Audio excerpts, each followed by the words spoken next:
On this episode of the Sports Mules, we'll discuss being in the middle of the NBA playoffs. Somebody's just won their third MVP. Should they have? And start spreading the news. It's like the mid-90s in New York City.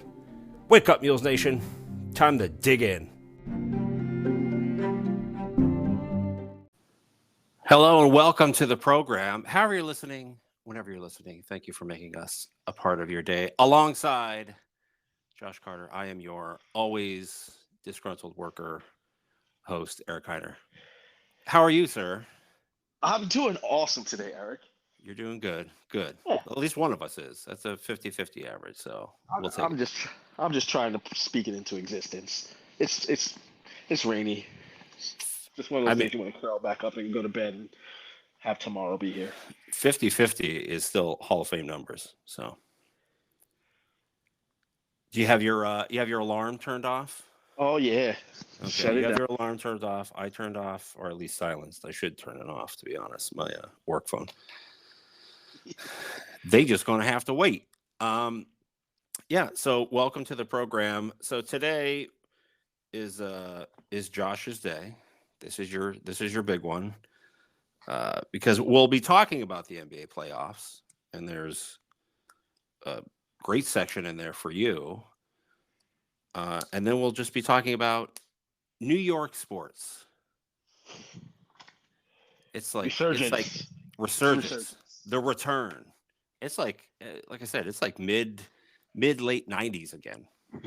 It is. I mean, the '94 reference is now has great parallels. Yeah, I'm telling you, we might get there. We might get there. I don't know. I don't know. Remember, be positive, right? Think it into existence. And then I have something that's coming up here. Doesn't it never would have affected us directly, but I think at some point it would have. I'll ask you your thoughts on this one thing at the end, but that's called foreshadowing. So NBA playoffs. So right now we'll start off with Celtics Cavs, which Cavs came back last night to tie it up. And they didn't just tie it up last like this. I mean, they tied the series up last night, but I mean, like they didn't just win the game to tie it up. Like they they put it on Boston. That was surprising.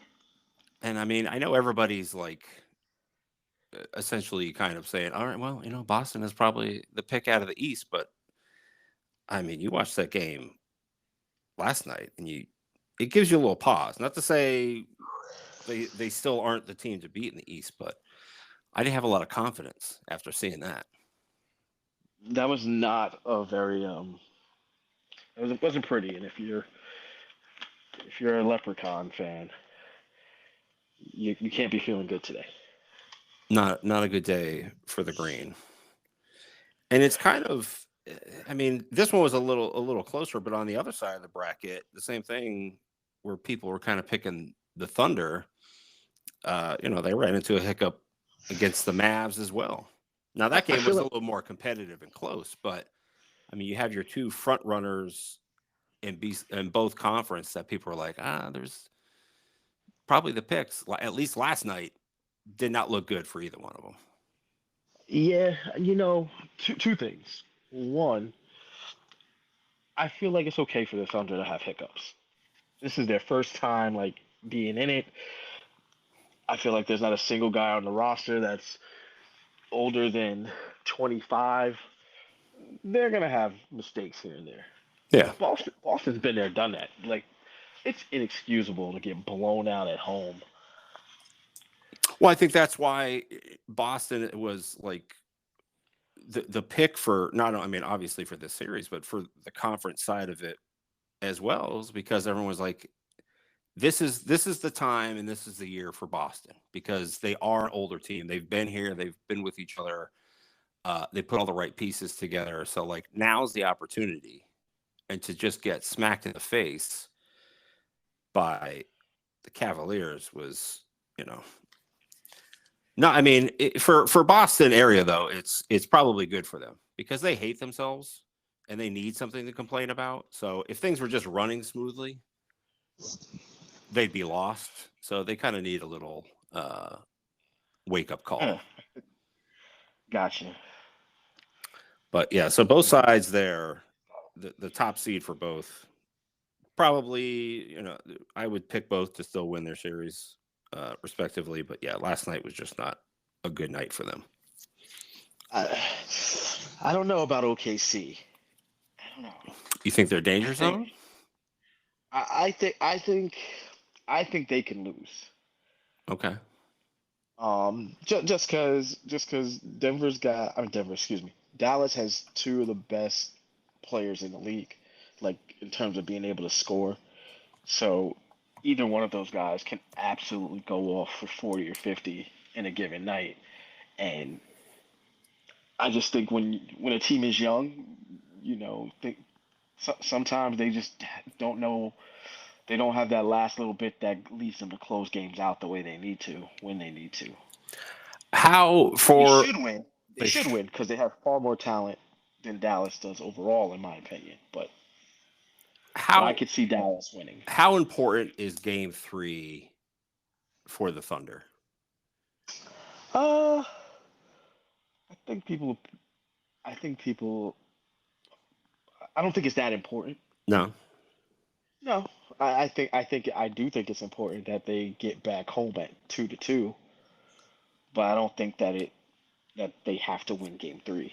I just say that because I'm curious about Game 3 because uh, Dallas is somewhat similar to Boston, where they're loaded with all these veteran guys who've been around, been in these situations, and the Thunder are, like you said before as well, are young. So I wonder if they not only lose but just don't perform well in Game 3. Do they start to, get the young guy jitters and try to do too much, or do you think that their coach can calm them down enough to be like, it's okay, we still got it, we're still good, we'll I we'll think figure it they're. out? I just think that they're so young that some like the bad doesn't have to creep over from game to game for them. Like they don't. It doesn't particularly matter. Like they could lose and they could lose this series 3-1 or 4-1, and everybody be like, oh, it was because they were young, and it will Hmm. be true. But I don't think it will be because they got so frazzled that they started doubting themselves. I think they might not play well, or they might not finish well because they just haven't figured out when a team ramps up the intensity at the playoff level. Yeah. I don't think I think they can lose game 3 and then come back and shoot the lights out game 4 and bring it back to OKC 2-2. Yeah. I don't think they also could go back 3-1 in either direction, but I just don't think game 3 is that important. I think game 3 is more important. I think it's a little more important for Dallas, but I still don't think it's that important. I think it's important because obviously you want to win, but Hmm. I don't think it's. I just think it's another game it's that's not going to get you one step closer to where you want to be. it's not pivotal. It's no more important or no better of a win than a regular playoff win, no worse of a loss than any other playoff loss. Yeah, agreed. I would, it'd be different if somebody was up 2-0. Like I think tonight's game 3, and I know we'll get to it. I think tonight's game 3 is enormous for the Pacers and enormous for the Nuggets, Hmm. but I don't think it matters for Dallas and OKC. Yeah, I think so.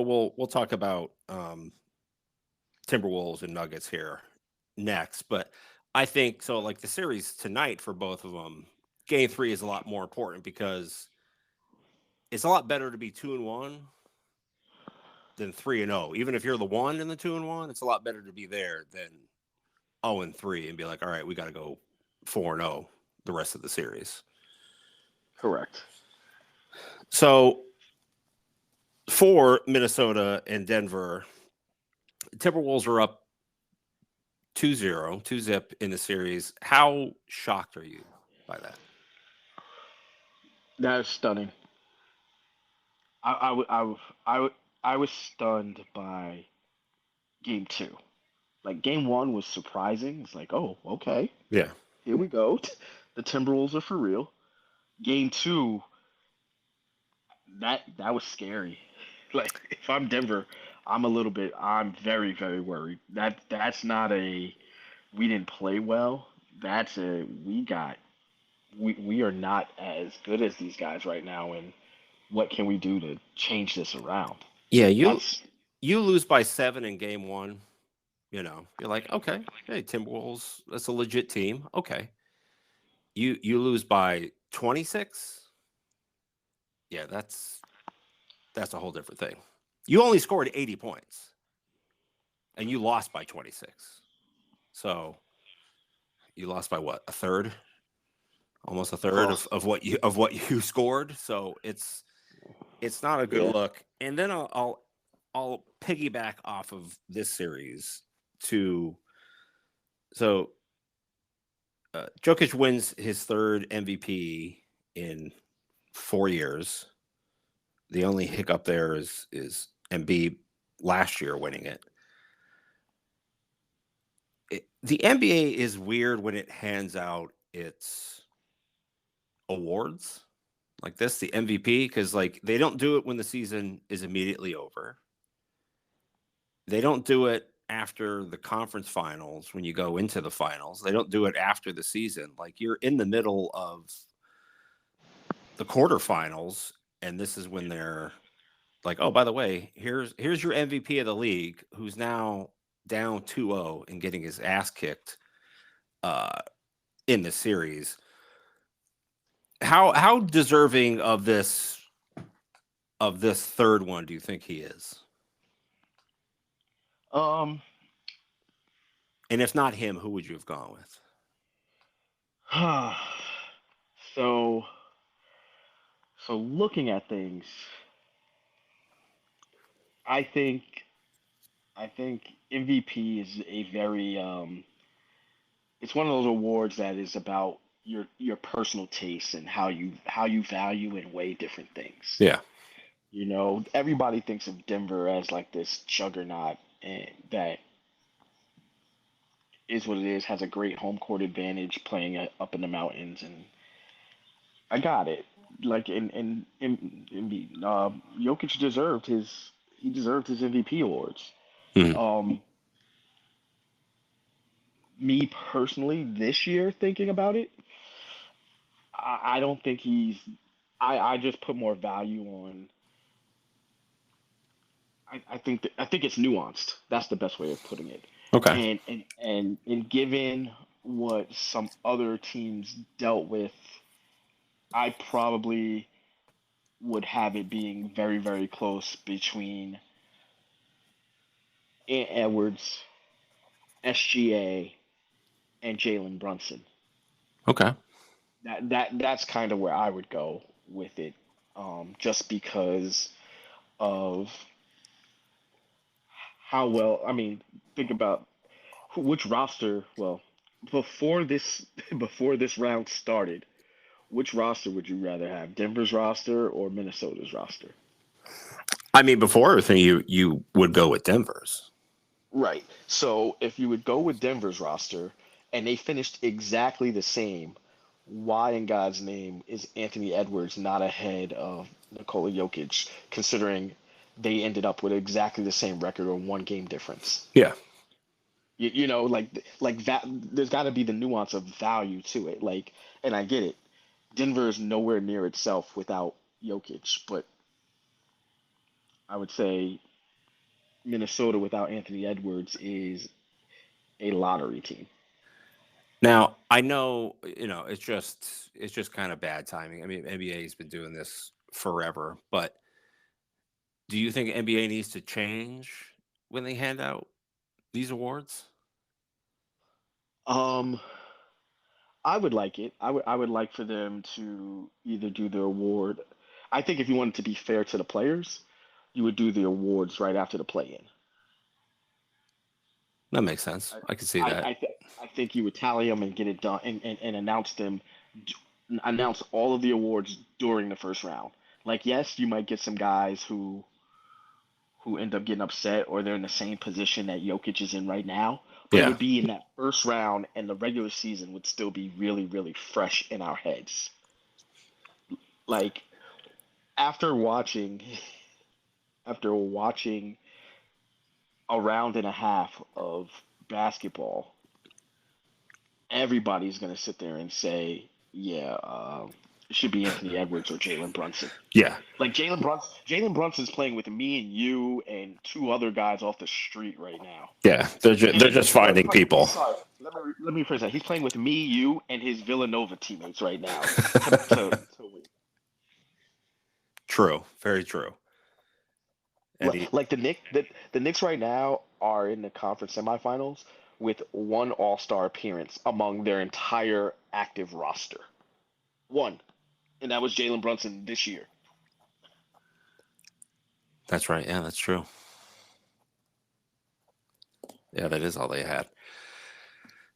So yeah, I just think that I would have to agree with you. The placement of it is always just weird because then also they're going to do, they have the little press conference and they're going to do the little award ceremony, and it's just like you're in the middle of battling for a championship, and then you're like, oh, hold on, I got to go do this other stuff, because reasons, and then and most likely he's going to get the award, tomorrow night or Sunday, whenever they play next, Right. at home, in front of his, or oh no, they'll be away, so he won't even get it then.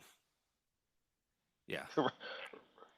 So if he can get back home, for Game 5, then he can get his award. But yeah, it's just a weird timing, and like you said, it's not fresh in everybody's mind. It's just weird. Like NFL, like they do it like going into the Super Bowl, the bye week in between it. You're like, okay, this makes sense. NFL has to fill up some time and keep themselves in charge. So I get it. But yeah, just in the middle of a series just seems a weird time to be like, oh, by the way, here we go. If you can hear Ozzy, I apologize. Next week you may not hear Ozzy because I might be eating chicken fingers later on.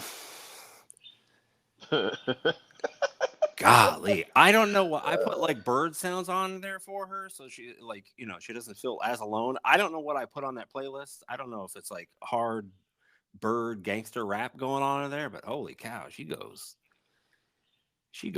in on it sometimes. Tweet Pac in there. And also, before we move on and get into what you want to talk about,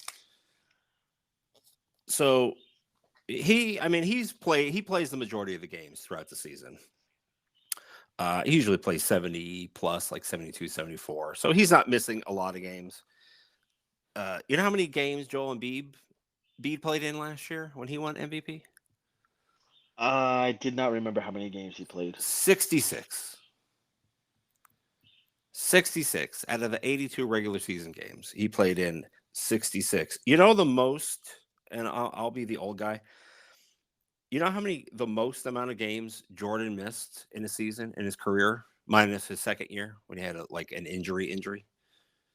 The most games he ever missed? 22. 22 is the most games he ever missed in a season. And that was 2001 when he was 625 years old. His second amount of games missed in a season was 4 in 1993. Real slacker.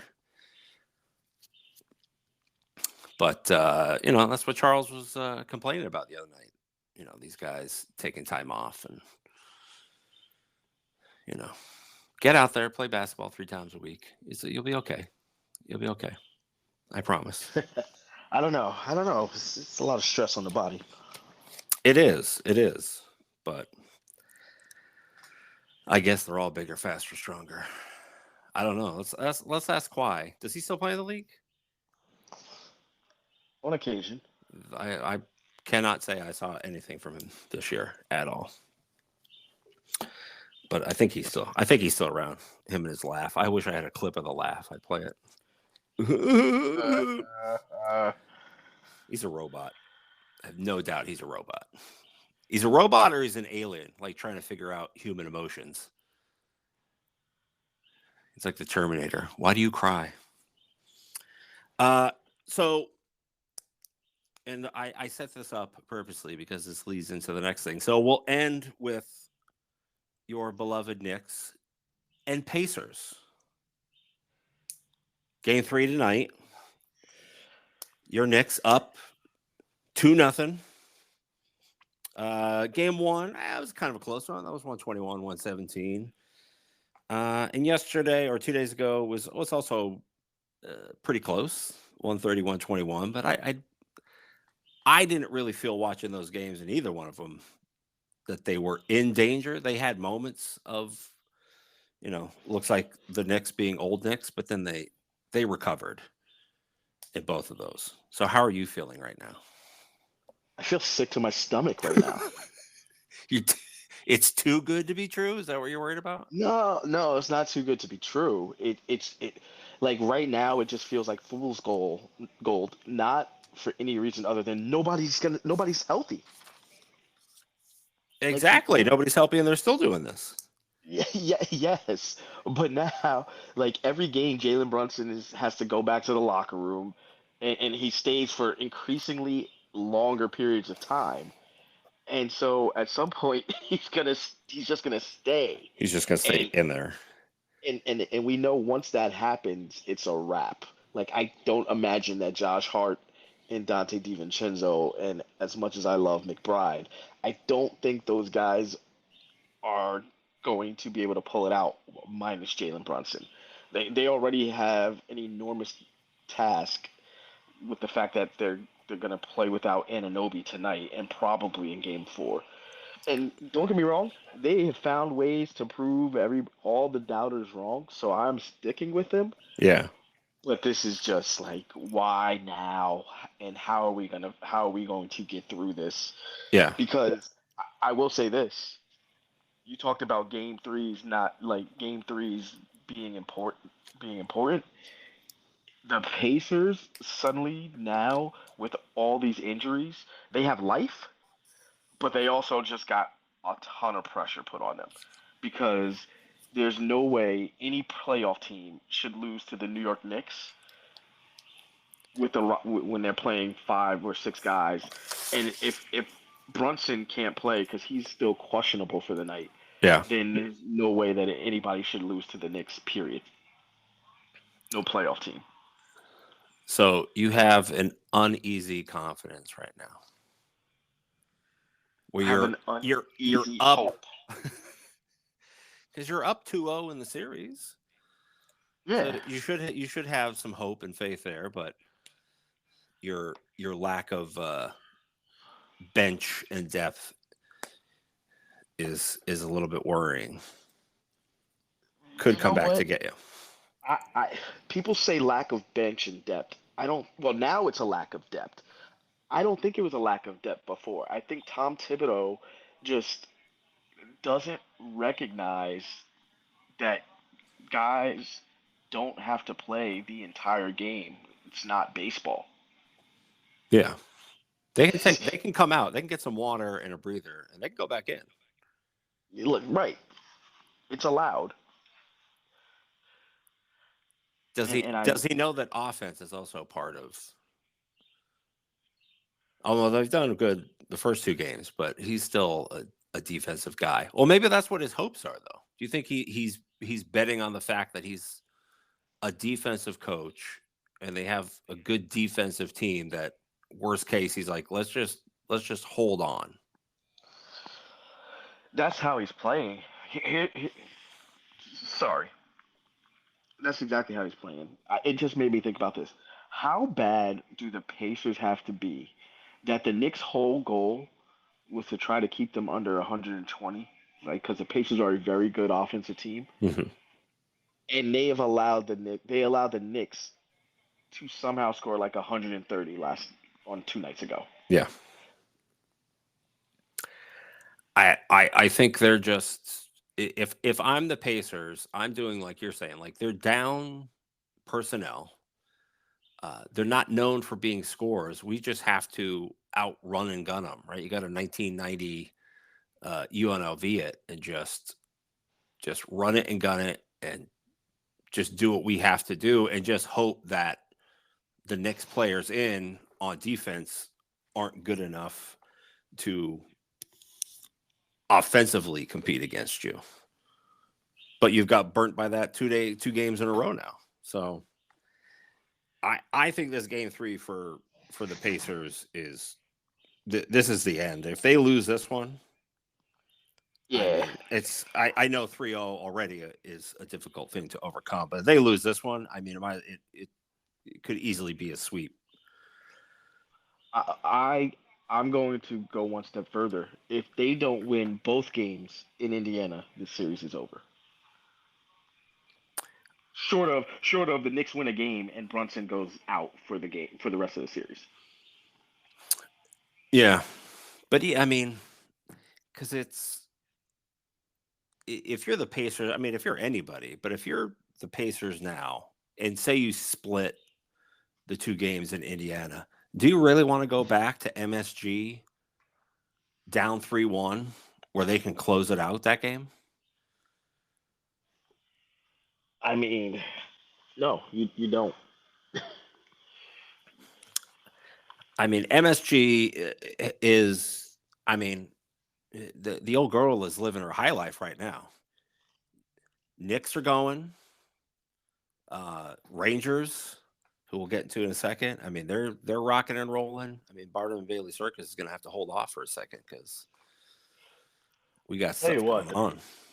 the people who have to put down the floor and the ice, they're making a lot of overtime the last couple of days. A lot of time and a half.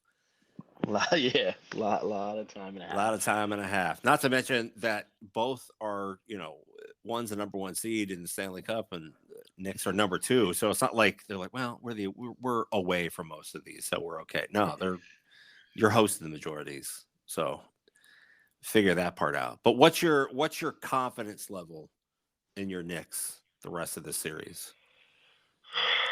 The rest of the series, Positive? You think you got this I in the think that bag, or do you still feel it's risky? 70%. 70%? No, I'll try 65%. Ooh, I okay. think it's 65. Um, because I think they find a way. Game one, the refs hooked them up. Okay. Game two was poorly. Both games I thought were poorly officiated, and I thought the Knicks got the vast majority of the benefit of that in the first two games. Yeah. Now, you know,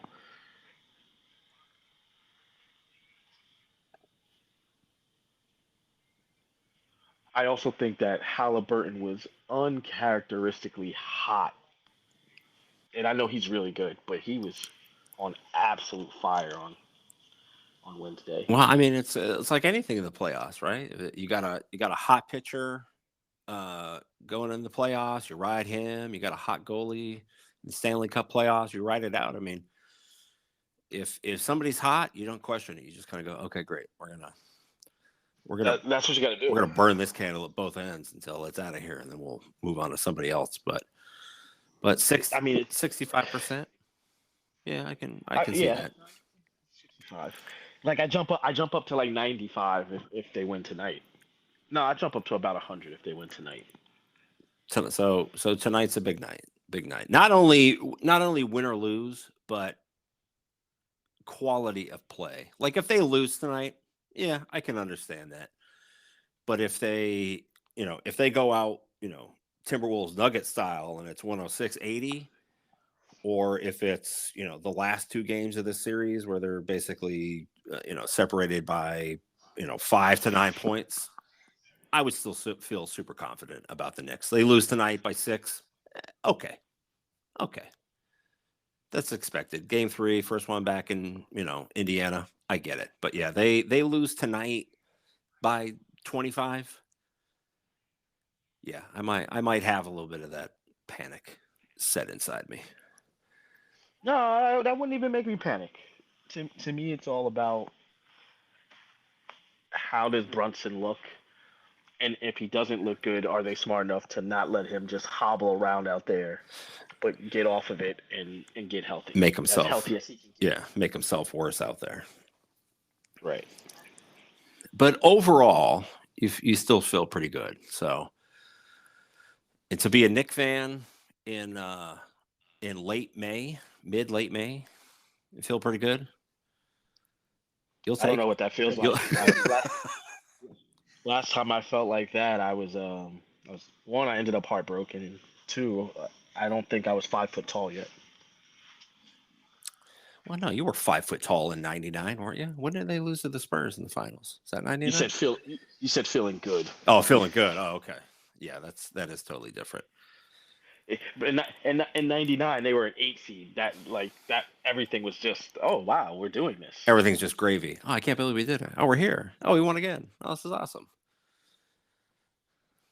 And What? I was wondering if Spreewell was going to choke out Van Gundy. So The good old days. The good old days. Speaking of the good old days, how and we've talked about the Knicks. Tell me, as our resident New York City fan, how does it feel? How does it feel now for New York sports right now?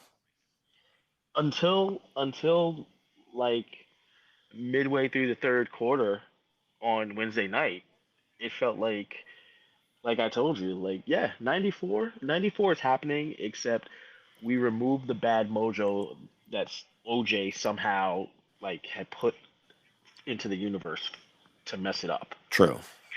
So I'm like, oh yeah, we got it. We eliminated OJ. That 30 years of problems that he made for us is gone. So the Rangers are gonna win. The Knicks are gonna do their thing, and we're just gonna flip the things that were supposed to happen in '94. Like now I know, like had OJ not been in the headlines for allegedly murdering two people, Allegedly. the Knicks were gonna win the NBA title, and there was not gonna be a strike, and the Yankees are gonna win the World Series. See? Oh, what could have been. Thanks, OJ. Thanks, Juice. Which also means and chances are like the Jets and the Giants would have figured it out too. Probably the Giants. I don't know. I at this point I might put more faith in the Jets than the Giants right now. But Oh, I meant in '94. oh, in '94. Oh yeah, definitely 100% the Giants in that case. Yeah, without a doubt. So I mean, like, how does it feel? Like, when was the last time that you were like in the city? In the city That I was there that you were there. When was the last time that you were like in the city? Been a while. living, or just as a as a human being As just down. as a human being, just like out and about. Uh, it's probably been a solid like 15 years since I've Okay. really been out and about down there. I'd say How? like 2000, yeah, like 2010, 11, 12, somewhere Okay. around there. So it's been a minute. So between like so rank tell me and tell everybody else like what is New York City? Is it a baseball town? Is it a Knicks town? Is it a like what is the city more than anything? Actually, I'll let you do this because you also know better than anybody else. Rank rank the teams in New York City from the most important to least important. Okay. I already know who won and probably the last one are for you, but I just want to hear the rest. So, most important to least important. Yeah, So I would say most important is probably the Yankees. yeah, that's an easy Um, one. That's a layup. yeah, yeah. They have tenure. They have tenure and they have success. Um, I would say Yankees, Knicks, Giants, Rangers. Okay.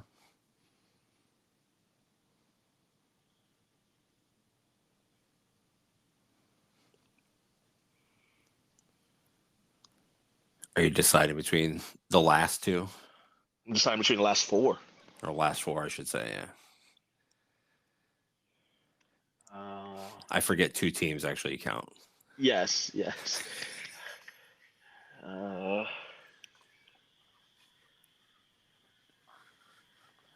Mets, Nets,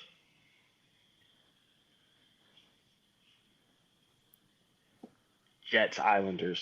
Okay. Mets, Nets, Jets in the Isles. Yeah, more than likely. The, the Nets are tough because and it because I haven't really been there since the Nets have been in Brooklyn, so it's unfair for me to judge them because they used to not matter at all. Yeah. When they're over in Um, Jersey, even though technically two of the teams on your list are in New Jersey, but correct. Um, and the Islanders are like the forgotten team over yeah. in the island. If you're not like and I don't want to say the five boroughs, but if you're not in the four boroughs, nobody remembers you half the time. Correct.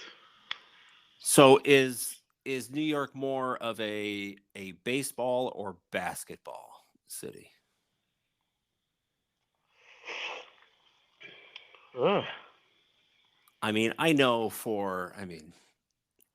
I mean, other than the Yankees, I mean, from the basically the beginning of the 20th century till what 58 or 57, 58 when Dodgers and Giants left. I mean, New York City was like baseball mecca. Yeah, I mean, But I've also been in New York City and seen better basketball pickup games than I think NBA games I've been to. I think just based on like what America is, it's probably more basketball. But I think you would be surprised by how much baseball gets played in and around New York City. Mm. I think that's the best way to describe it. I mean, everybody plays basketball, but there's a lot more baseball than you would expect. Yeah, I mean, yeah, like I said, you would think with the history of baseball in New York, I, but I think you also look at it like I think about it too. I'm like, where the hell can most people just go to play basket or baseball in New York City? Basketball court, yeah, you can squeeze that in Actually, anywhere. you'd be so you'd be shocked at how much baseball, softball gets played in New York City. One Central Park, Mm. lot of like, and then when you get outside of Manhattan, the outer boroughs, they have their parks where the game gets played. Um, even here's one for you that people don't realize. There's a ton of softball played right next to Rucker Park. Okay. Ton. So and the reason I think New York has such a big baseball following still is it has such a huge um, Puerto Rican and Dominican population that baseball is the number one among that demographic. So you get like a double culture connection to it. Like you get baseball in America, almost three, right? You get baseball in America and its importance. You get baseball in New York and its importance, and then like you said, you have this Latin cultures where baseball is super important as well. So they all kind of come together. Yep. No, yeah, that makes perfect sense. I don't think I ever thought of it that way, but yeah. Yeah. I mean, I think of it. I mean, I always think of New York as a baseball city. I'm like, I don't know. I'm very torn. Like, because I when I think of New York sports, I think of Yankees and Knicks. That's what I think of. All those years of Channel 11 and WPIX and the scooter up there. Holy cow! And what was the other one? WR9. Yep. So WWOR. so you got all I had was Mets, Kiner's Corner. Kindness I Corner. know you. I know you're biased. I'm biased. Yeah, but all those years of Mets and Yankees games and Knicks games and yeah, that's what I think of the most. Uh, but like, I mean, how do you feel as a New Yorker, like seeing your team finally, or your city finally, rise back to kind of where it should be in the sports world? It's fun. It's fun in two ways. One, it's fun just because there's nothing like being in New York when the teams are successful. You know what whether no matter what neighborhood, if you're in a neighborhood full of high rise buildings, people opening their window and just screaming out in celebration when good things happen, or walking down the street and people loving it. But also, as a person who's now transplanted out of New York and into Pennsylvania, and getting to essentially troll Philadelphia fans on a daily basis. And now, I mean, I do it just in general, but now I get to do it because it's my team. It's pretty gratifying. A little makes it a little bit sweeter. So where do you? So we talked about what teams and sports ranked in New York City. Where do you think New York sports fans rank in the fandom of American sports? Like everybody talks about Philly fans, right? Philadelphia sports fans and their well, I don't want to call it criminality. We'll say their zest for their teams. Where does New York rank in there? Where should they rank? Oh man, I, I I I mean, to me, New York is number one because one, I'd like to be able to step back foot into my hometown without getting shanked. There he But is. but I will say this. I think that New York fans are very, very knowledgeable. Um, I also think New York, you kind of it's kind of funky because there's so many people from outside of New York who move to New York. You have a lot of you have a lot of fans in New York who aren't necessarily Knicks, Yankees, Mets, whatever sports from New York's fans. Yeah. You get a lot of that, or they become New York fans, but when it comes to like college sports, they have their hometown team or whatever, their home state team. Um, being Having been outside of New York, I now will say Philadelphia fans are by far the most insane and dangerous to be around. They I they they have no problem like starting a fight at any point, about anything. They're also the most easily frustrated because it's like the baby brother, the kid brother. They get really mad. Um, Boss, there's a lot of blue balling in Philadelphia sports where you're always so close. This is it. This is it. And then no. Just no.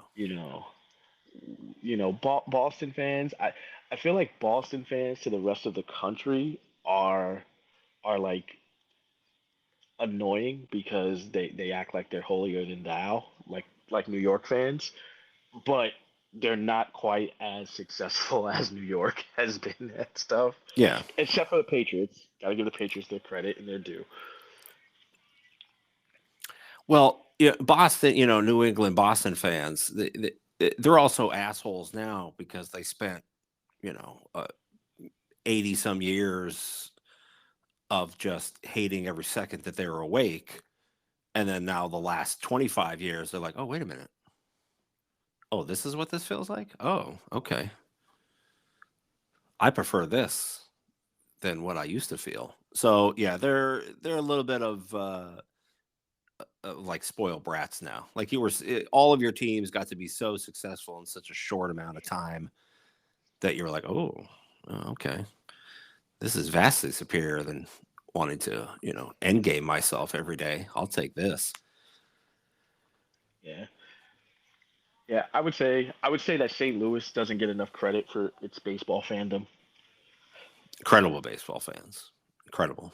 Uh, You know, I would say they are tremendous baseball fans. Um, Los Angeles fans are for any sport are good and they're knowledgeable. It's just it's Los Angeles. It's summer all the time. So there's always yeah, other things. There's always other things to do.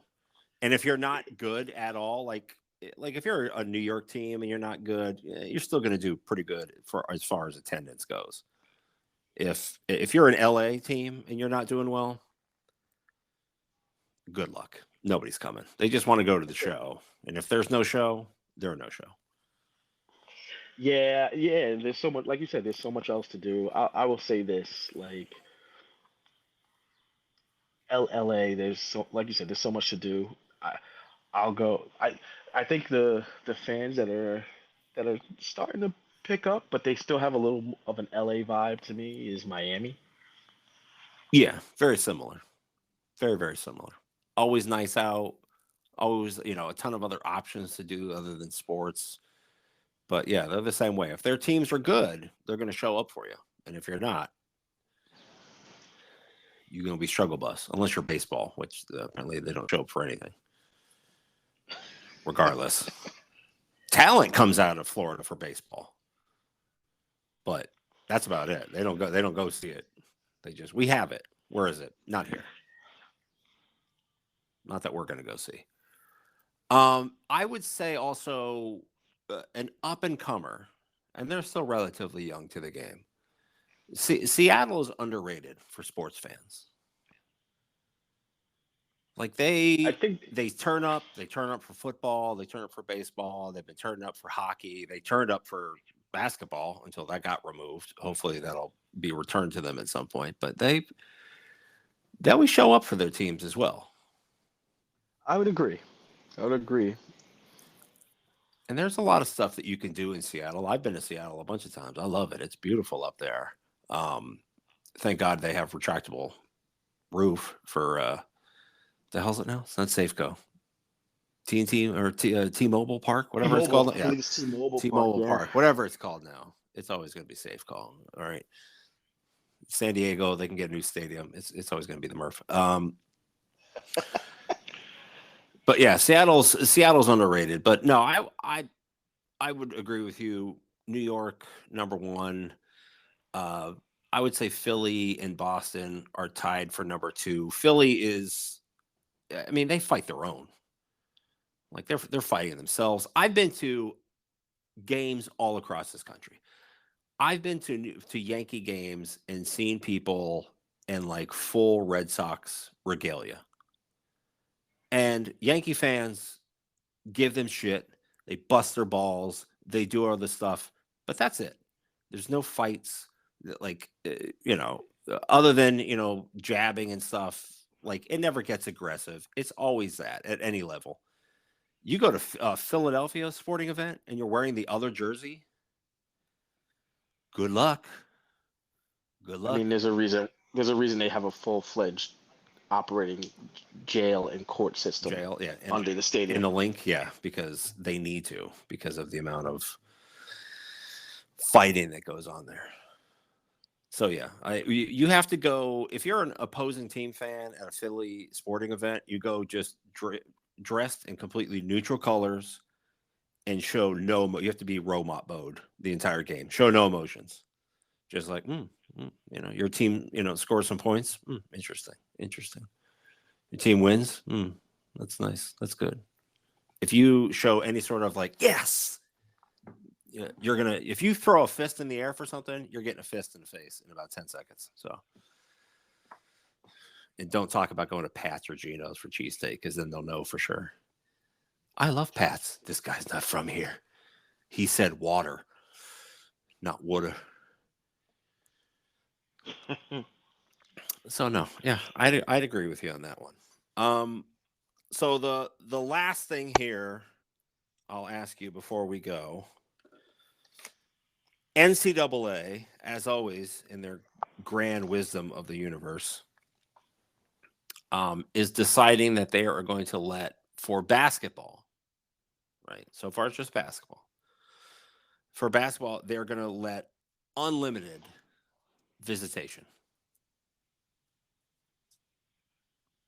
What are your thoughts on the NCAA saying one sport so far can basically do whatever they want?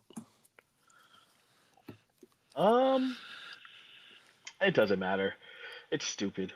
Um, because you know what, the, the original rule in terms of visits was to kind of help the student athlete. Um, you know, minimize the amount of school they missed, minimize the time away from teammates if they were, in a sport that was in season at the time of the visit. But you know what? Who cares? You should be able, not who cares, but you should be able to, adults in the room shouldn't need rules to be able to figure some of this out. Yeah. So I don't care how many visits you take 1,000. So if they're gonna pay for you to go visit, cool. Now, are you saying it's unlimited official visits to Yes. to to, to one school, Yeah. or just that you can take as many as you want to each school? If I read I this mean, to correctly, as it many is schools as you want. unlimited to if you want to go visit St. John's 16 times, you're free to do it.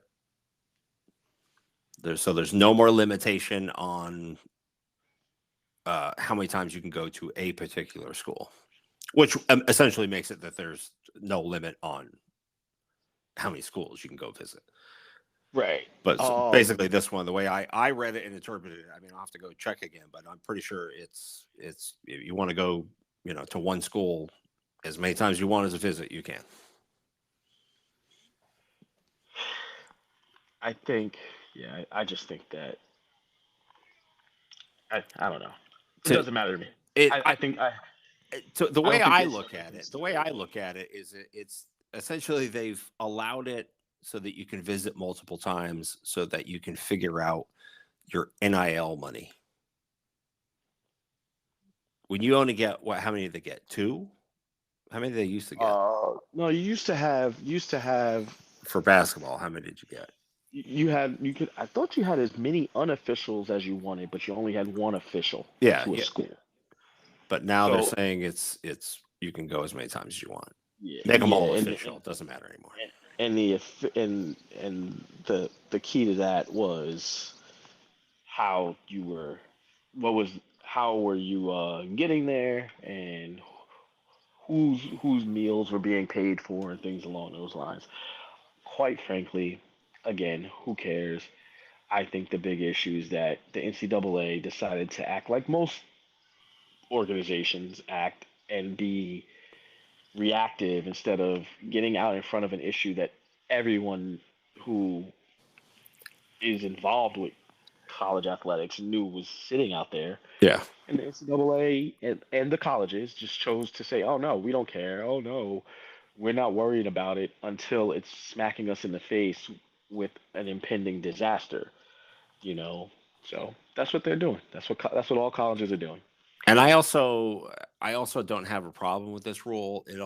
But No. it comes across to me as the NCAA, instead of figuring something out to come up with some sort of guidelines, they just did what they do best and just throw their hands up in the air and go, screw it, do whatever you want. Well, there. See, the Our problem regulation is is. no regulation.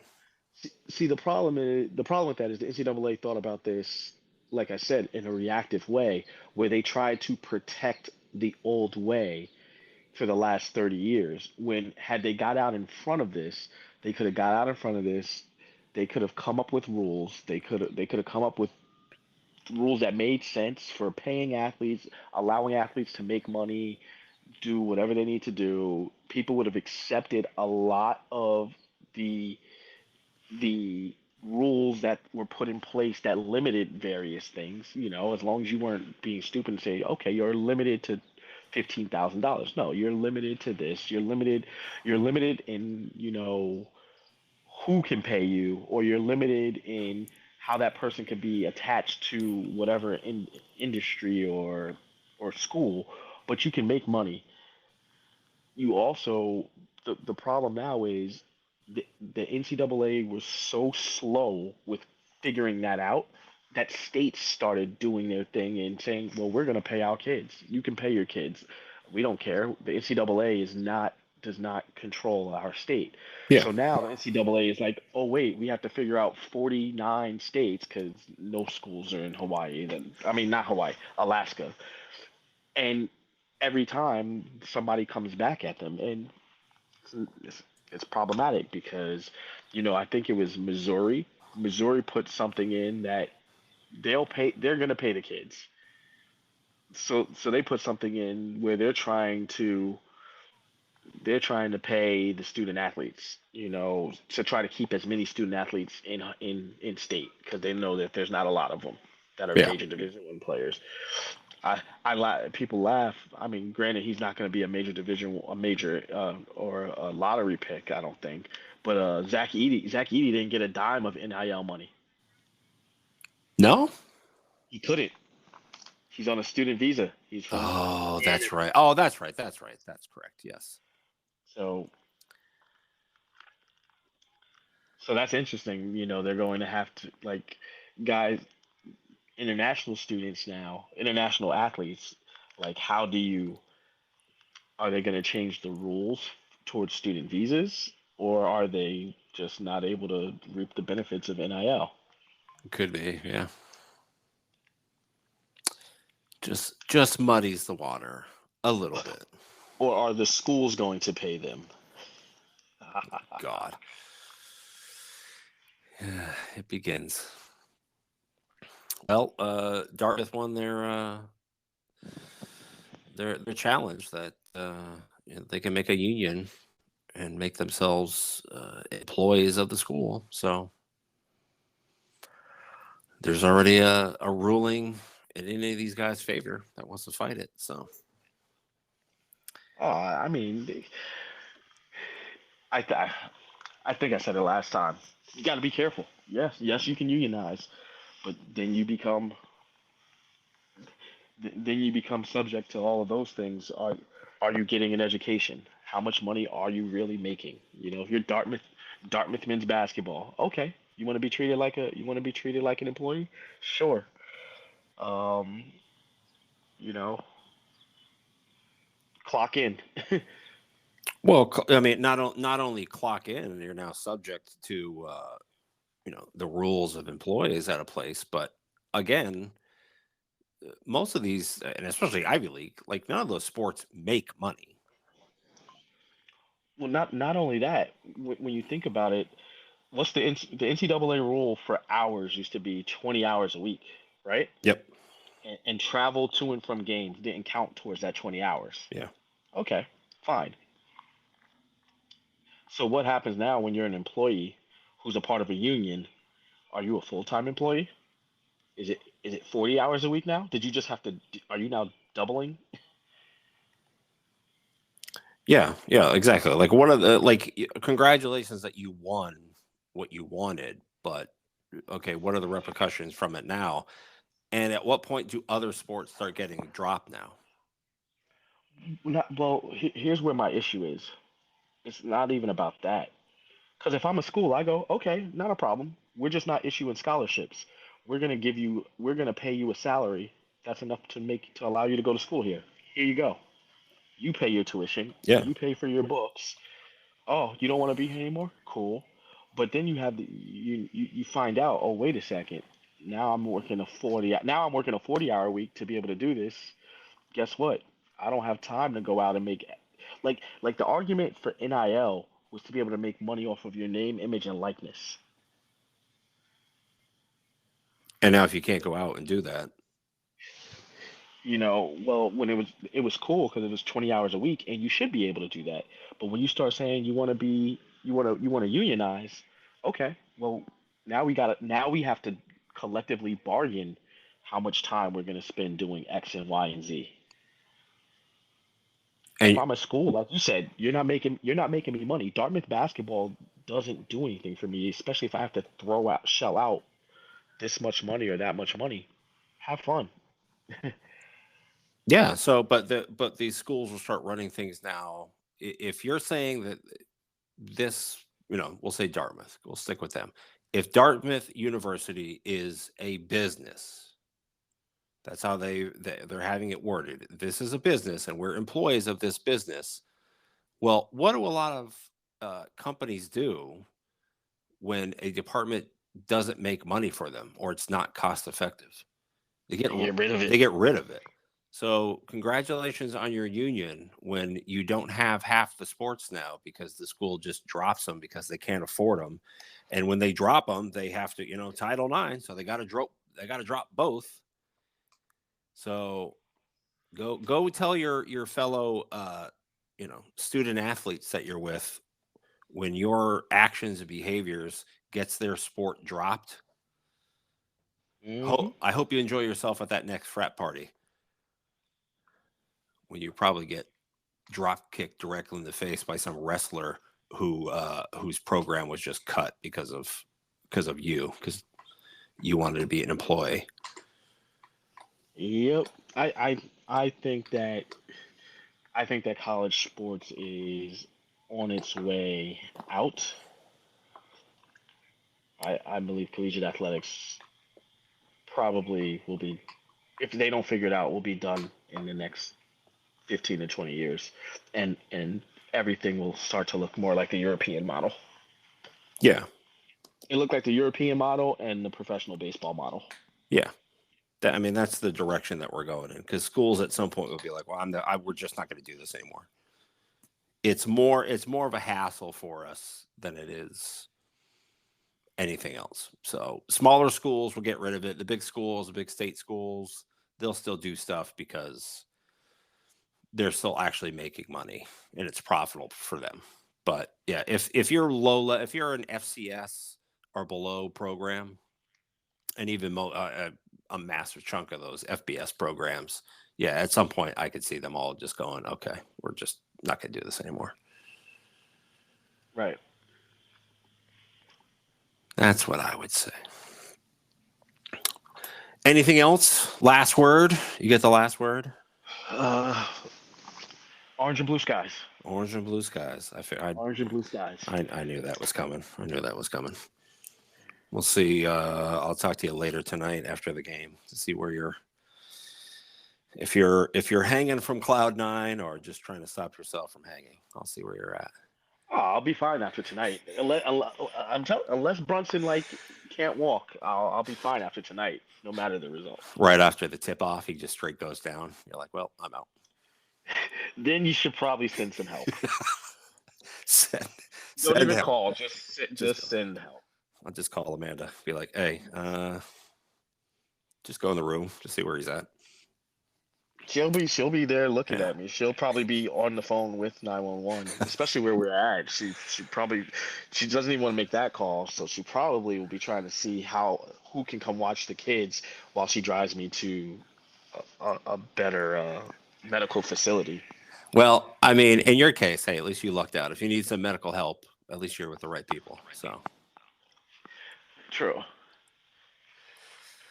So we'll see. Very, very true. Orange and blue skies. We'll see. I'll talk to you later tonight to see how we're doing. So Yeah, until they go down. Orange and blue. Tomorrow I'll be all about blue and red. Sunday, orange and blue. I have Oakland saying it now. oh, there you go. Oh, see, you trained her well. Good. Starting early. Next generation, ready to go. All right. Well, thanks, brother. I appreciate you being on. And Anytime. until next time, we'll talk to you soon. Sounds good, brother. All right, bye. All right. Bye.